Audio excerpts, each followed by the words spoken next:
दिन की शुरुआत गौ सेवा से मन में अलग ही शांति मिलती है। निस्वार्थ सेवा का सबसे सुंदर रूप है गौ सेवा। तो गौ सेवा का मतलब होता है कि हमारे हिंदू धर्म में, हिंदू संस्कृति में जो सबसे पवित्र कार्य माना जाता है, जो गौ सेवा माना जाता है, गौओं को दान करना, गौओं की सेवा करना। और हमारे जो संत महात्मा है, बड़े-बड़े आज तक यह गौ सेवा को आध्यात्मिक और नैतिक कर्तव्य बताया गया है इसमें। और इससे केवल एक पशु का ही भला नहीं होता, बल्कि हमें करुणा और समर्पण और जीवन का संतुलन समझ में आता है। गौ सेवा करने से एक गहरा मानसिक और आध्यात्मिक सुकून भी मिलता है। गौ सेवा हमारे समाज की आत्मा है, हिंदू धर्म की आत्मा है। जब हम गौ माता की सेवा करते हैं तो हम सिर्फ पशु को ही नहीं बल्कि हमारी संस्कृति को मजबूत करने में भी सहायक करते हैं। और ये हमारे हिंदू धर्म में सभी में होना चाहिए। गौ सेवा के सबसे बड़ा धर्म हमारे हिंदू धर्म में गौ सेवा को माना गया है। यह सेवा को संयम और करुणा के प्रति दायित्व सिखाती है। और आज हमें अपने गौ सेवा का अनुभव साझा करती हूँ ताकि आप सभी मिलकर पुण्य को बढ़ावा दे सके। तो गाइज, ब्लॉग की स्टार्टिंग हो गई है गौ सेवा के साथ में। और मैं सभी गायों को मैंने गुड़ खिलाया। लगभग 10 बज गए थे मॉर्निंग का। मैंने फटाफट सभी को गुड़ खिलाना इसलिए स्टार्ट किया। लगभग मैं शाम को आती हूँ, आज सुबह मॉर्निंग में इसलिए आई क्योंकि आज मुझे ससुराल जाना था। और मेरा जो मायका है वहाँ पे घर के पास में ही है गौशाला। लगभग 4 या 5 मिनट का रास्ता है। तो मैं रूटीन में गौशाला आ जाती हूँ और यहाँ पे गायों को कुछ दान पुण्य जो मेरे मन में आता है वही डाल के चली जाती हूँ। कभी गुड़, आटा, जो भी मन करता है वो गायों के लिए ले आती हूँ। और घर पे मैंने पहले से गुड़ की तो व्यवस्था कर ली थी क्योंकि मार्केट में मैंने मंगवा के रख लिया था कि रूटीन में डालने के लिए कुछ आटा वगैरह मम्मी से लेके आ जाते हूँ। और ये मैंने ठान लिया था पहले आने से पहले ही, क्योंकि मेरे ससुराल में पास में गौशाला नहीं है और यहाँ पे मेरे घर के पास में है।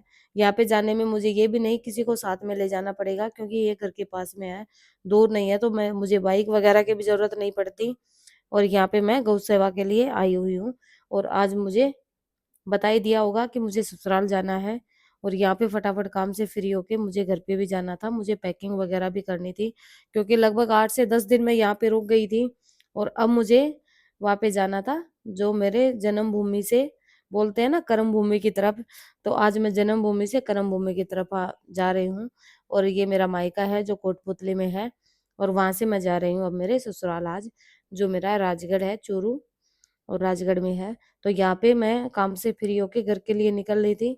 और घर पे निकलने के बाद मुझे जो ऑर्गेनिक सब्जी होती है जो हमारे घर पे तैयार होती हैं वो भी मुझे ससुराल में लेके जानी थी।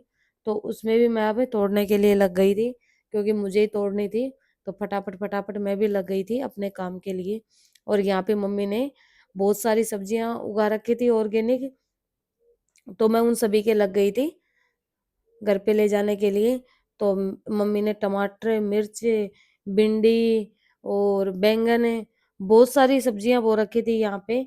जो मुझे दिखा वही मैंने तोड़ ली थी, तोड़ने में लग रही थी मैं। और यहाँ पे इस काम से मुझे तोड़ने के बाद में देखा तो पतिदेव आ गए थे गाड़ी लेके और उनको हमें लेके जाना था। हम चल दिए थे ससुराल के लिए, अब निकल लेंगे थोड़ी देर में। तो हमारी गाड़ी भी आ गई थी और अब हम भी निकल लिए थे मम्मी से विदा होके और अपने ससुराल की तरफ।